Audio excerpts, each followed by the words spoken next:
Students, आज की ये जो हमारी क्लास है इसमें मैं आपको भाग लगाना सिखाने वाला हूँ। तो भाग कैसे देते हैं आप लोग ध्यान से देखिए। इस क्लास के बाद भाग देना आप लोग सीख जाओगे। तो यहाँ पर देखिए आपके पास संख्या 256 है। संख्या 256 में आपको 8 से भाग देना है। तो चलिए भाग दे देते हैं। यहाँ पर देखिए कितने अंक वाली संख्या है, 1 अंक वाली। तो सबसे पहले हम लोग यहाँ से एक ही अंक लेते हैं। जैसे यहाँ पर 2 है, 2 लिया तो 8 का भाग 2 में नहीं जा रहा है। जब ऐसा हो जाए तो 2 अंक हम लोग ले लेंगे। तो संख्या हो गई 25। अब 8 का पहाड़ा ऐसे आपको पढ़ना है कि 25 से ज़्यादा नहीं होना चाहिए। तो पढ़ दीजिए। देखिए 8 के 8, 8 दूनी 16, 8 त्रिक 24। 3 बार पढ़ रहे हो, 4 बार पढ़ा, देखिए 32 हो गया। तो 3 बार पढ़ना पड़ेगा। 3 बार हमने पढ़ दिया। 8 त्रिक कितना हो गया, 24। यहाँ पर हमने 24 लिखा, माइनस का चिन्ह लगाइए। 5 में से 4 घटाया 1 आ गया, और 2 में से 2 घटाया क्या आ गया, 0। अब आप एक अंक उतार सकते हो। तो यहाँ से मैंने एक अंक उतारा, हमारे पास संख्या हो गई 16। 8 का पहाड़ा आपको ऐसे पढ़ना है कि 16 से ज़्यादा नहीं होना चाहिए। 16 के बराबर आएगा तो चलेगा, लेकिन 16 से ज़्यादा नहीं होना चाहिए। तो देखिए 8 के 8, 8 दूनी 16, 8 तिरिक 24। 3 बार में 16 से ज़्यादा हो जा रहा है ना, तो 2 बार पढ़ेंगे। तो 2 बार हमने पढ़ दिया, तो कितना आ गया, 16। घटाव का चिन्ह लगाइए। 6 में से 6 घटाया 0 आया, 1 में से 1 घटाया 0 आया। तो स्टूडेंट देखिए, क्या अब आपके पास कोई और अंक उतारने के लिए है? नहीं है। तो यहाँ पर ये जो आपका क्वेश्चन था ये सॉल्व हो चुका है। यहाँ पर जो संख्या आपके पास आती है वो शेषफल कहलाती है। तो आप देख सकते हैं आपका शेषफल क्या आया है, 0। तो लिख दीजिए। भाग देने के बाद यहाँ पर जो संख्या आपको प्राप्त हुई है ये भागफल कहलाती है। जिस संख्या से आपने भाग दिया, भाई 8 से आपने भाग दिया तो 8 भाजक कहलाती है। जिस संख्या में आपने भाग दिया, ये जो संख्या है 256, ये आपकी भाज्य कहलाती है। अब स्टूडेंट्स, ये जो भाग है आपने सही किया है या गलत किया है, तो कैसे पता चलेगा? आप इसके लिए उत्तर की जांच भी कर सकते हैं। तो चलिए मैं आपको उत्तर की जांच करना सिखा दूं, ताकि आप लोग अगर कोई भाग के सवाल को सॉल्व कर रहे हो तो उत्तर की जांच भी कर ले जाओ। तो कैसे करते हैं जांच, ध्यान से देखिए। फॉर्मूला होता है, भाज्य हमारा बराबर होता है भाजक गुणे में भागफल, और धन में क्या होता है, शेषफल। ठीक है। मान यहाँ पर रख दीजिए कि भाज्य आपका क्या है, 256। तो यहाँ पर आप 256 रखिए। भाजक देखिए क्या है, 8 है। तो यहाँ पर 8 लिखे, गुणा का चिन्ह लगाइए। भागफल देखिए आपके पास कितना है, 32। तो यहाँ पर आप 32 लिखोगे। शेषफल देखिए कितना है, 0। तो यहाँ 0 लिख दीजिए। सॉल्व करिए। देखिए 8 दूनी 16 के 6 हासिल 1, 8 त्रिक 24, 1 25। 256 में 0 जोड़ोगे तो 256 ही आपको प्राप्त होगा। और इस तरफ आपका 256 तो है ही। देखिए आपका जो बायां पक्ष है वो बराबर आ गया दायां पक्ष के, यानी कि जो भाज्य था वो बराबर आ गया है भाजक गुणे भागफल धन शेषफल के। तो लिख दीजिए, जो हमारा लेफ्ट हैंड साइड है वो इक्वल है राइट हैंड साइड के। तो इस तरीके से ये जो हमारा भाग है वो क्या है, सही है। कैसा भी भाग हो, उत्तर की जांच करने के लिए आप इसी फॉर्मूले का इस्तेमाल करोगे और आराम से उत्तर की जांच कर ले जाओगे। चलिए अब मैं आपको दूसरा क्वेश्चन सॉल्व करके दिखाता हूँ। तो ध्यान से देखिए। यहाँ पर 2 अंक वाली संख्या, तो यहाँ से 2 अंक लेंगे। तो 17 का भाग 17 से 85 में भाग दीजिए। 17 का पहाड़ा ऐसे पढ़ो कि 85 से ज़्यादा नहीं होना चाहिए। तो देखिए 17 तिया 51, 17 चौके 68, 17 पचे 85। 5 बार पढ़ रहे हैं तो 85 आ जा रहा है। तो 5 बार हम पढ़ेंगे।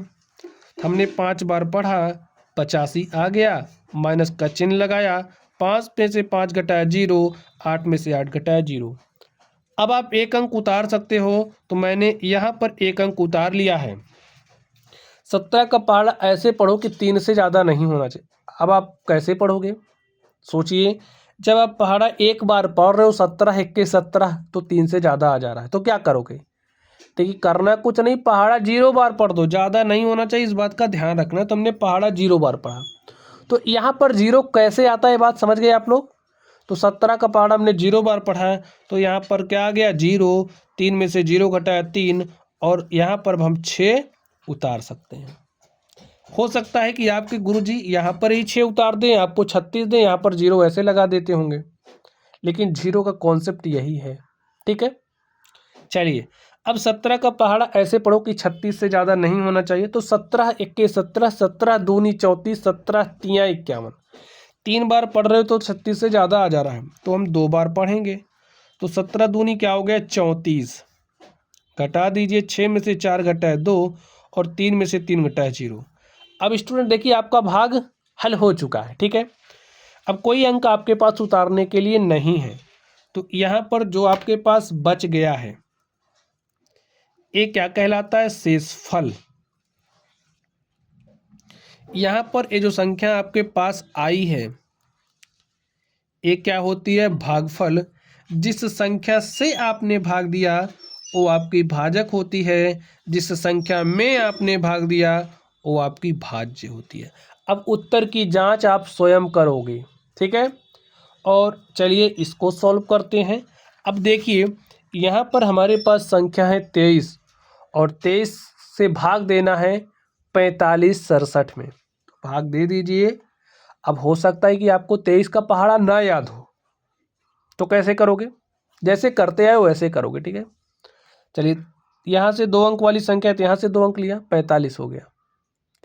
अब 23 का पहाड़ा ऐसे पढ़ो कि 45 से ज़्यादा ना हो, तो देखिए 23 1 23, 23 दूनी 46, तो 2 बार में ज़्यादा हो जा रहा है, तो हम 1 बार पढ़ेंगे।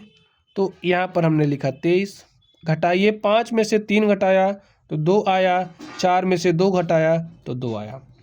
अब आप 1 अंक उतार सकते हो, मैंने 1 अंक उतार लिया। अब आपके पास संख्या हो गई 23, और 23 का पहाड़ा ऐसे पढ़ना है कि 226 से ज़्यादा नहीं होना चाहिए। तो स्टूडेंट्स आप अनुमान लगाइए, देखिए 23 दाम कितना होता है 230, तो ये 230 से कम है, यानी कि हमें 9 बार पढ़ना पड़ेगा। तो 23 9 कितना होता है 203, देख लीजिए 207, ठीक स्टूडेंट्स। 23 गुणे 9 कर लीजिए, देखिए 9 त्रिक 27 के साथ हासिल 2, 9 दूनी 18, और 18 2 कितना हो जाएगा 20, 23 9 207, ठीक है। घटा लीजिए, 6 में से 7 नहीं घट रहा, तो यहाँ से एक उधार ला, यहाँ हो गया 16, 16 में से 7 घटाए 9 आ गया, यहाँ पर 1 बचा है, 2 में से 2 घटाए 0। अब देखिए आप 1 अंक उतार सकते हो, तो मैंने यहाँ पर 1 अंक उतार लिया। अभी अभी आपने देखिए 23 9 207 किया था, 9 बार 207 आ रहा है, यानी कि हमें पहाड़ा 8 बार पढ़ना पड़ेगा, अनुमान लगाइए ना। तो 8 बार पढ़ दीजिए, तो चलिए 8 बार पढ़ते हैं। 8 त्रिक 24 के 4 हासिल 2, ठीक है। 8 दूनी 16 2 18, देखिए 8 त्रिक 24 के 4 हासिल 2, 8 दूनी 16 2 18, 184 आ गया। अब 9 बार पढ़ते तो 207 आ जाता, इससे ज़्यादा हो जा रहा था, इसलिए हमने 8 बार पढ़ा है। चलिए घटा लीजिए, 7 में से 4 घटाया 3 आया, 9 में से 8 घटाया 1 आया, तो यहाँ पर देखिए 1 में से 1 घटाओगे 0 आया। तो अब आपका जो ये भाग था ये हल हो चुका है। यहाँ पर आपके पास जो संख्या बची ये क्या कहलाएगी, शेषफल। यहाँ पर जो आता है वो आपका भागफल होता है, तो भागफल क्या आ गया 198, भाजक आपका 23 है, और जो आपका भाज्य है वो क्या है 45 67। तो स्टूडेंट्स इस तरीके से मैंने आपको भाग के सवालों को हल करना सिखा दिया है, और साथ में उत्तर की जांच करना भी बताया, ठीक है। तो चलिए आप लोग पढ़ते रहिए। अगर आपको कोई भी डाउट हो तो कमेंट बॉक्स में कमेंट कीजिएगा। वीडियो पसंद आई हो तो वीडियो को लाइक कीजिएगा, चैनल पर नए हो तो चैनल को सब्सक्राइब कर लीजिएगा। चलिए आप लोग पढ़ते रहिए, थैंक यू।